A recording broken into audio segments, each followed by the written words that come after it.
So, in the light of this presidential election, a lot of things have been happening lately, and I mean a lot of things. So, the centrist Democrats have went crazy. They've lost their minds. They've attacked the left relentlessly for Joe Biden's victory, it seems.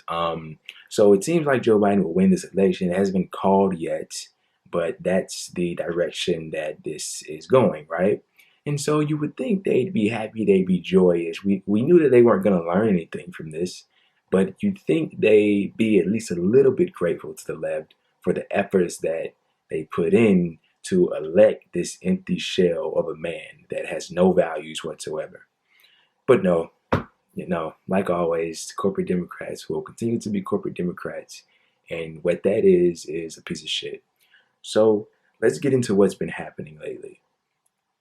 So I'll just read out to you guys a little bit of this news. So Abigail Spanberger on a Democratic caucus call, which went on for a couple of hours, had this to say. We lost races we shouldn't have lost. Defund the police almost cost me my race because of an attack ad. Don't say socialism ever again. Need to get back to the basics. And they say she was yelling as she said that.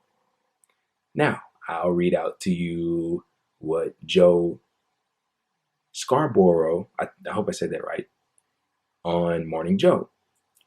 We need to not ever use the word socialist or socialism ever again. The Republicans are going to have a huge year in 2022 if the Democrats don't correct course. Now, what is a reoccurring theme that you notice here? Constant attack on the left, yes, but constant attacks over slogans or words that define things that the left may support. Why is that? Why?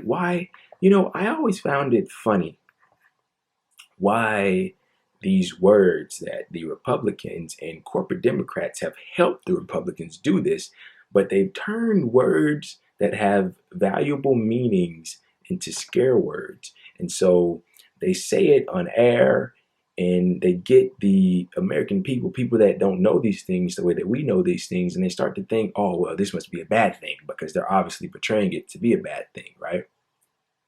That's what they portray it as. And so, like the average American will hear something like socialism and they'll see this person on TV saying, no socialism. They go, all right, no socialism.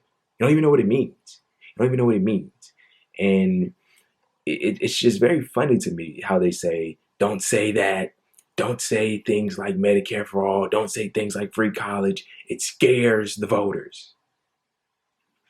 Saying that you want everybody to have health care scares the voters. Saying that you want higher education to be free the same way that K through 12 is free scares the voters. Saying that you want the voters to have higher wages scares the voters. That makes people not want to vote for you. That's how you lose elections. See, you see why they get beat down so bad by the Republicans. You see why they're such losers. You see why they don't win anything. You also see why, in the same breath, why Bernie Sanders is so popular. And I saw a very interesting thing on Twitter as well.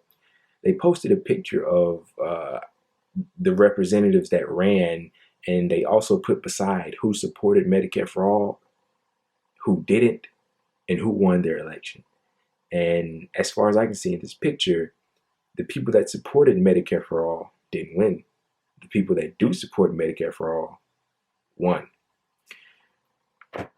Every single incumbent progressive won their reelection, and they won it easily, I might add. The Democrats are currently struggling to win the Senate. It's likely they don't. They could, but it's likely they don't. And they lost many seats in the House. Why is that? Why is that? If their way is the correct way, why do they continue to lose? Why did they lose to Trump in 2016? All right, it was the left's fault. It was Bernie's fault. Oh, radical, too radical, stupid ideas. ideologues. These people will never learn, and I have to tell you, it frustrates me greatly.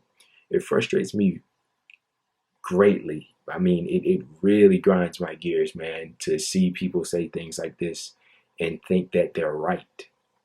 Think that these are, like, they love to say that these aren't popular ideas. They love to say that when every poll suggests the opposite. Every poll suggests the opposite. I just read to you, they say we have to get back to the meat and potatoes. We have to get back to the main policies. These are the main policies. These are the Medicare for all, ending the wars, higher wages, free college.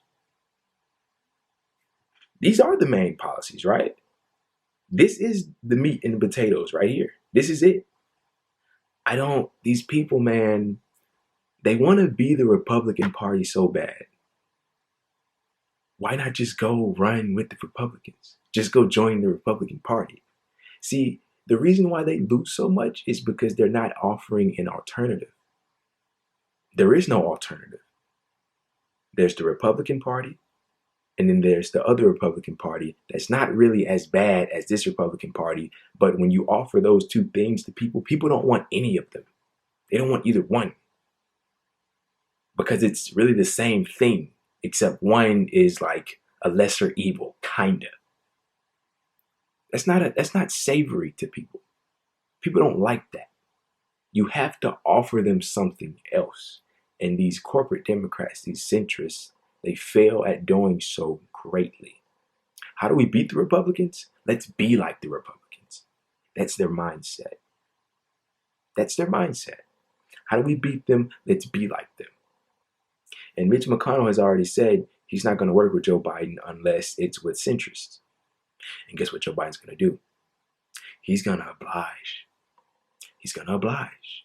And he's going to get a bunch of centrists in there, and they're not going to do anything. Maybe some tweaks around the edges here or there, but nothing substantial for the American people. These people are losers. They've been losing for a very long time, and they're satisfied with it. You know, they may get on their shows and outrage and stuff about Donald Trump. They don't really care. They don't care about the American people. These are just a bunch of careerists. People that just want the career. They don't want to help you and your family. They don't want your grandmother to get better health care. That's not what they want. These people are pitiful. Constant attacks on the left. And it's not going to end. I tell you what, let Joe Biden get elected president. And now, you know, the people will come out in droves. All right, we got to push Joe Biden left. No, wait. We have a primary coming up. Well, don't criticize Joe. And then the next thing it'll be, we got another election coming up, 2024. We can't criticize Democrats. We might hurt them. They might lose. They're going to lose anyway. This is how you win. And let me just tell you this. The words don't matter.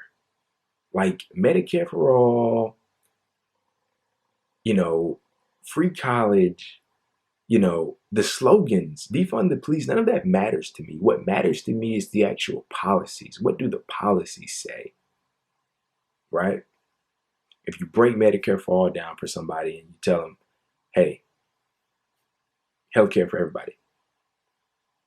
Let the Republicans argue against that. Let the opposition argue against that and let them dig their own grave. You ask the average American, hey, do you think people should deserve healthcare? And they go, yeah. Okay, let your opposition argue against that. No, well, I don't think everyone should deserve healthcare. See who gets voted for. Just try it out. See who gets voted for. See who gets voted for. It won't be them. It won't be the opposition. It won't be the Republicans. And as far as defund the police goes, that slogan is generally unpopular. I'll give you that. Because, you know, most people that hear that go, I don't want to defund it. We need the police, right? And I do. I agree. We do need the police. But changes need to be made to how we do police in this country. So what do? You don't put that issue at the forefront. You put things like Medicare for all, ending the wars, increasing wages at the forefront, addressing wealth inequality, higher taxes on the rich. You put that stuff at the forefront. And you don't run on things like defund the police. Defund the police came about during protests. That came about during protests, while civil unrest was and is still going on throughout the country. Now, politicians may have picked the slogan up, but that's not where it started. It started in protests. Now, you may say, "Well, I believe in defund the police. Why do I have to give up my principles?" You don't have to give up your principles, but the the most important objective is to win. If we don't win, then all of this is for nothing. If we don't win, nothing matters. We have to win, which is why I was so disappointed when Bernie lost, because we lost. And now we're here scrambling. You know, the left doesn't have great solidarity with each other as it is, and we're hoping for something, right? We have to win. And putting things like defund the police at the forefront, isn't going to help us win. Now, do we abandon that? No, we don't. When we win, when we get in office, then we act on it. Then we vote. Then we pass the bills that will change the way policing is done in this country. The same way it goes for how minorities are treated, how black people are treated. But the attitude and the smugness and the arrogance of these corporate Democrats, man, it really bothers me. And I want nothing more than to crush these people. We need to crush the centrists of the Democratic Party. We have to run. We have to vote. We just got to get the word out, man, because they're trying to fool the American people. And it's not going to work.